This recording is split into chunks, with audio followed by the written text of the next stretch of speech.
આજે આપણે એક એવા વિષય પર ચર્ચા કરવાના છીએ જે કદાચ સાંભળવામાં થોડો અઘરો લાગે, જેનું નામ છે ચેન રૂલ ફોર ડિફરન્સિએશન, એટલે કે સાંકળનો નિયમ. તો ચાલો આ બાબતને વિગતવાર સમજીએ. અહીં એક આકર્ષક બાબત એ છે કે આપણું માનવ મગજ હંમેશા પેટર્ન શોધવા માટે ટેવાયેલું હોય છે. હા, આપણને પેટર્ન બહુ ગમે. બિલકુલ. અને આજના સમયમાં માહિતીનો જે અતિરેક થાય છે, જેને આપણે ઇન્ફો ઓવરલોડ કહીએ છીએ, તેનાથી બચવાનો એકમાત્ર રસ્તો આવી પેટર્ન ઓળખવાનો છે. સાવ સાચી વાત. એટલે દરેક સૂત્રને અલગથી ગોખવા બેસીએ તો મગજ થાકી જાય. એના બદલે કોથી શરૂ થતા વિધેયોનું પરિણામ ઋણ આવે છે તેવો એક સાદો તાર્કિક નિયમ યાદ રાખવાનો જાય. આ જ પ્રકારની સરળતા પેલા વ્યસ્ત ત્રિકોણમિતીય વિધેયોમાં પણ જોવા મળે છે. આ વિધેયો સમાન જોડીઓ અથવા આઇડેન્ટિકલ પેર્સમાં આવે છે. જો સાઇન ઇન્વર્સ અને કોસ ઇન્વર્સની જોડી લઈએ તો બંનેના વિકલનનું સૂત્ર અક્ષરશઃ સમાન છે. એકદમ સરખું. બંનેમાં વર્ગમૂળ અને 1 - x² વાળું એક જ માળખું છેદમાં આવે છે. ફરક માત્ર એટલો જ છે કે આપણી અગાઉની પેટર્ન મુજબ કોસ ઇન્વર્સવાળા સૂત્રમાં માઇનસ લાગી જાય છે. બિલકુલ. ટેન ઇન્વર્સ અને કોટ ઇન્વર્સની જોડીમાં પણ આવું જ છે. માળખું એકદમ સમાન, માત્ર ચિહ્ન અલગ. બરાબર. અને આ પેટર્ન માત્ર ડિફરન્સિએશન પૂરતી સીમિત નથી રહેતી. અચ્છા, બીજે ક્યાં કામ લાગે છે? જ્યારે આ જ સમીકરણોનું ઉલટું એટલે કે સંકલન, ઇન્ટિગ્રેશન કરવાનું આવે ને, ત્યારે પણ આ સમાન જોડીઓ યાદ રાખવી ખૂબ જ મદદરૂપ સાબિત થાય છે. આ બાબત એ દર્શાવે છે કે ગણિતમાં કશું જ છૂટું છવાયું નથી. બધું એક ચોક્કસ તર્કની સાંકળથી ગૂંથાયેલું છે. સાંકળની વાત નીકળી જ છે તો હવે આજના સૌથી મુખ્ય વિષય તરફ આવીએ, ચેન રૂલ. જો મારે આ નિયમને એક જ વાક્યમાં વ્યાખ્યાયિત કરવો હોય તો તે કંઈક આવો છે. પહેલા બહારના ભાગનું વિકલન કરો અને પછી તેને અંદરના ભાગના વિકલિત સાથે ગુણાકાર કરો. સાંભળવામાં આ અત્યંત સરળ લાગે છે, પણ તેનો ખરેખર અમલ કેવી રીતે થાય છે તે સમજવું બહુ જરૂરી છે. ચલો, હું એક બહુ જ સરળ ઉદાહરણ આપું. હા, પ્લીઝ. ધારો કે એક સમીકરણ છે y બરાબર e ની 4x ઘાત. ઓકે. હવે અહીં સૌથી બહારનું વિધેય કયું છે? તે છે e⁻⁻⁰. આપણે જાણીએ છીએ કે તેનું વિકલન એનું એ જ રહે છે. હા, e⁻x નું e⁻x જ રહે. બરાબર. ત્યારબાદ અંદરના ભાગ તરફ જવાનું. અહીં અંદરનો ભાગ 4x છે, જેનું વિકલન માત્ર 4 થાય. હવે ચેન રૂલ મુજબ બહારના પરિણામ અને અંદરના પરિણામનો ગુણાકાર કરવાનો. એટલે અંતિમ જવાબ 4 × e⁻⁴x મળે છે. હા, સિમ્પલ. અહીં સ્લાઇડમાં પાવર વિરુદ્ધ એંગલ એટલે કે ઘાત અને ખૂણા વચ્ચેની મૂંઝવણનો ખાસ ઉલ્લેખ છે. sin² x અને tan(x²) વચ્ચેનો તફાવત. પ્રથમ નજરે જોઈએ તો બંનેમાં વર્ગ દેખાય છે, એટલે આપણને એમ લાગે કે બંને સરખા જ હશે. પણ ચેન રૂલ લગાવતી વખતે બંનેના પરિણામો આસમાન જમીન જેટલા અલગ આવે છે. આવું કેમ? આ જ બાબત ચેન રૂલની સાચી સમજની કસોટી કરે છે. હું સમજાવું. હા. પહેલા વાત કરીએ sin² x ની. sin² x નો વાસ્તવિક અર્થ થાય છે આખા sin x નો વર્ગ, એટલે કે બ્રેકેટમાં sin x અને બ્રેકેટની બહાર સ્ક્વેર. હા, હોલ સ્ક્વેર. બરાબર. એટલે અહીં સૌથી બહારનું સ્તર એ વર્ગ અથવા પાવર છે, સાઇન નથી. ઓહ, એટલે સૌથી પહેલા ઘાતનો નિયમ લાગુ પડશે. એક્ઝેક્ટલી.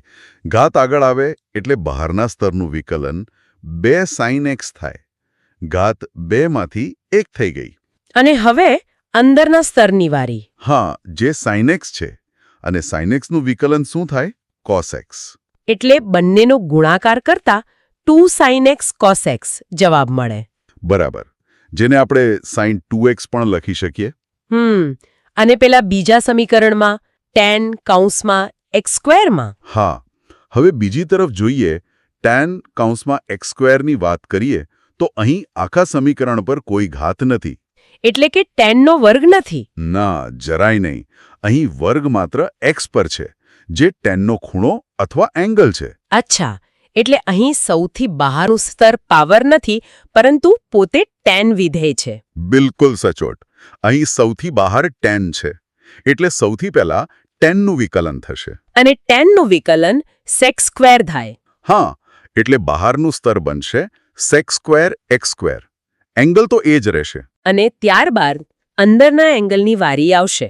હા, અંદરનો એંગલ છે એક્સ સ્ક્વેર, જેનું વિકલન થશે 2x.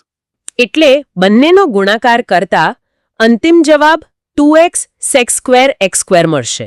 એકદમ સાચું. જોયું? કયું વિધેય બહાર છે અને કયું અંદર, તેની સ્પષ્ટ ઓળખ એ જ સાંકળના નિયમની માસ્ટર કી છે. આ તફાવત સમજાઈ જાય ને પછી ઘણી બધી ગૂંચવણો આપોઆપ ઉકેલાઈ જાય છે. હા, 90% ભૂલો અહીં જ અટકી જાય. હવે એક એવું ઉદાહરણ આપવામાં આવ્યું છે જે દેખાવમાં કોઈ ભયાનક જટિલ કોયડા જેવું છે. સમીકરણ છે y બરાબર log મોટા કૌંસમાં x વત્તા √1 + x². આવા સમીકરણો જોતા જ એમ લાગે કે આનો ઉકેલ તો પાનાઓ ભરી દેશે. જો ગભરાયા વિના તેને ચેન રૂલના સ્તરોમાં વહેંચવામાં આવે તો ઉકેલ અત્યંત તાર્કિક છે. સૌથી બહારનું લેયર કયું છે? લોગ. લોગ. અને લોગનો સીધો નિયમ છે કે જે પણ કૌંસમાં હોય તેને છેદમાં લઈ જાઓ. બરાબર. એટલે પ્રથમ સ્ટેપમાં જ 1 આખો કૌંસ આવી જશે. એટલે કે 1/x + √1 + x². ઓકે, આ થઈ ગયું બહારના સ્તરનું કામ. હવે અંદરના કૌંસની વારી.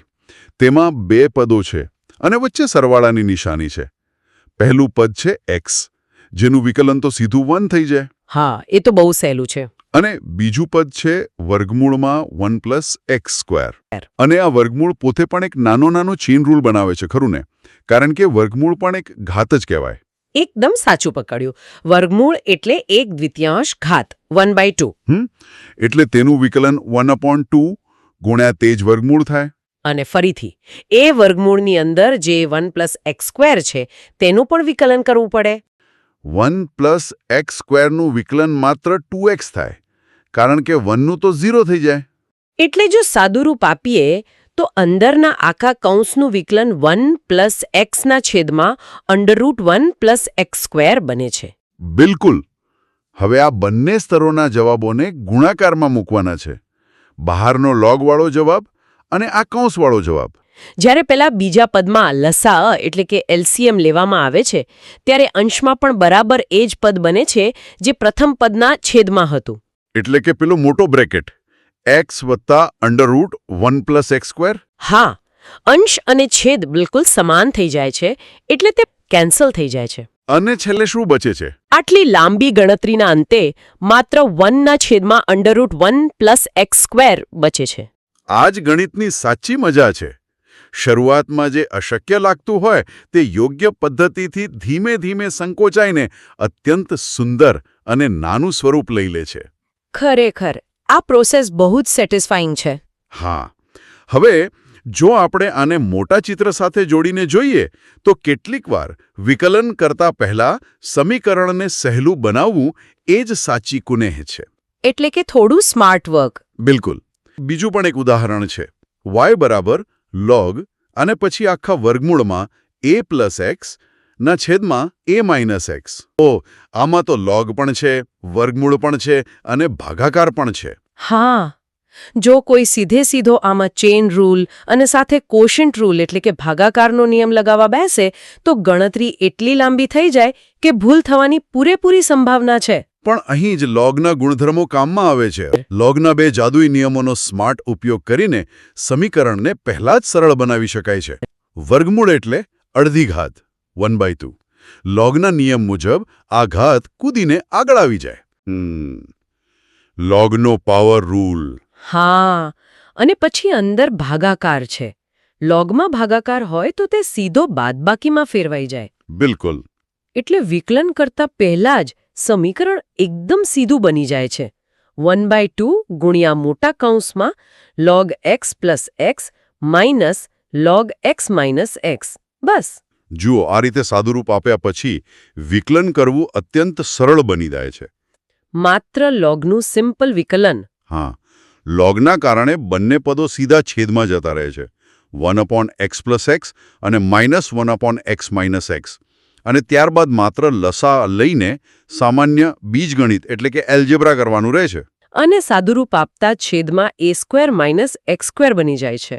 અને છેલ્લે અંશમાં જે 2 આવે છે તે આગળના 1/2 સાથે કેન્સલ થઈ જાય છે.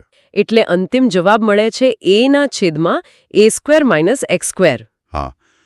સ્માર્ટ વર્કની આ વાત ખરેખર નોંધનીય છે. એક છેલ્લું જટિલ ઉદાહરણ પણ ધ્યાનમાં લેવા જેવું છે. y = sin inverse 2x upon 1 + x². Okay. આ દાખલો ખાસ છે કારણ કે તેમાં ચેઇન રૂલની સાથે કોશન્ટ રૂલ એટલે કે ભાગાકારનો નિયમ વાપરવો જ પડે છે. અહીં મહેનત કરવી પડશે. આમાં સાઇન ઇન્વર્સ એ સૌથી બહારનું સ્તર છે, એટલે પહેલા પેલો મોટો વર્ગમૂળવાળો નિયમ લાગુ પડશે. અને તેનું વિકલન કર્યા પછી અંદરના અપૂર્ણાંક માટે ભાગાકારનો નિયમ લાગુ પડે છે. બરાબર. છેદ એમનો એમ રાખીને અંશનું વિકલન માઇનસ અંશ એમનો એમ રાખી છેદનું વિકલન અને છેદમાં છેદનો વર્ગ. આખી પ્રક્રિયા થોડી લાંબી ચોક્કસ છે. પણ મેથોડિકલ છે.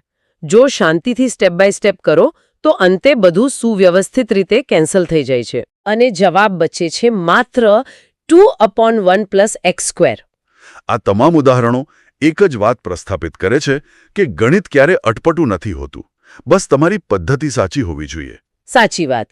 હવે આટલી ગહન ચર્ચા પછી પ્રેક્ટિસ ચેલેન્જ પણ આપવામાં આવી છે. તેમાં 5 અલગ અલગ પ્રકારના પ્રશ્નો છે. ઓહ, એટલે શ્રોતાઓ જાતે ટ્રાય કરી શકે એના માટે. બિલકુલ.